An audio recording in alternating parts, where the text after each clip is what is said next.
Party ఫిరాయింపు ఎమ్మెల్యేలపై supreme court తీర్పుపై ప్రభుత్వ whip ఆది శ్రీనివాస్ స్పందించారు. బీఆర్ఎస్ పార్టీ తీరు చూస్తే 100 ఎలుకలు తిన్న పిల్లి తీర్థయాత్రలకు వెళ్లినట్లు ఉందని ఆయన విమర్శించారు.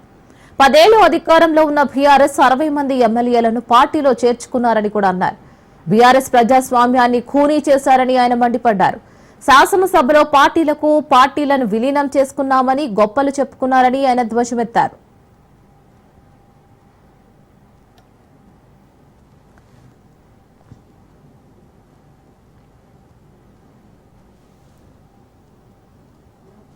సుప్రీం తీర్పుపై స్పీకర్ ప్రసాద్ నిర్ణయం తీసుకుంటారని కూడా అన్నారు. స్పీకర్ కు విశేష అధికారాలు ఉంటాయని ఆయన గుర్తు చేశారు. సుప్రీంకోర్టుకు కూడా స్పీకర్ నిర్ణయం ప్రకారం జరగాలని చెప్పిందని అన్నారు.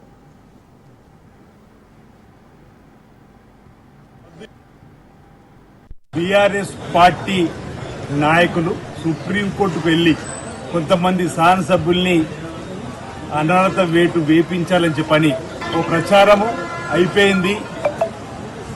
వాళ్ళ పదవులు రద్దు అవుతున్నాయి, ఉప ఎన్నికలు వస్తున్నాయని చెప్పని పగటి కళ్ళు కన్నటువంటి వాళ్ళు 100 ఎలుకలు తిన్న పిల్లి తీర్థయాత్రలకు బయలుదేరినట్టుగా 10 సంవత్సరాలు బీఆర్ఎస్ పార్టీ అధికారం ఉన్నప్పుడు సుమారు 60 మంది వరకు ఈ 10 సంవత్సరాలు ఎమ్మెల్యేలను, ఎమ్మెల్సీలను, ఎంపీలను, జెడ్పీ చైర్మన్లను, అనేక వందల జెడ్పీటీసీలను, ఎంపీటీసీలను చేర్చుకొని ప్రజాస్వామ్యాన్ని కూని చేసినటువంటి వాళ్ళు ఏకంగా పార్టీలని మేము శాసనసభలో శాసనమండలిలో విలీనం చేసుకున్నామని గొప్ప చెప్పిన వాళ్ళు ఆనాడు స్పీకర్ కి అధికారం ఉంటుందని చెప్పని డంకా బజాయించి చెప్పినటువంటి బీఆర్ఎస్ పార్టీ వాళ్ళ విధానం లచ్చక వాళ్ళ పార్టీ నుంచి వెళ్లిపోయినటువంటి వారి శాసనసభ్యత్వం రద్దు చేపిస్తామని, వాళ్ళ శాసనసభ్యత్వం రద్దు అయిపోయిన ఉప ఎన్నికలకే మీ సిద్ధమని ఏదైతే ప్రచారాలు చేసినటువంటి వాళ్ళకి ఈరోజు మేము మొదటి చేస్తున్నాం. మాకు న్యాయస్థానాలంటే గౌరవం ఉంది,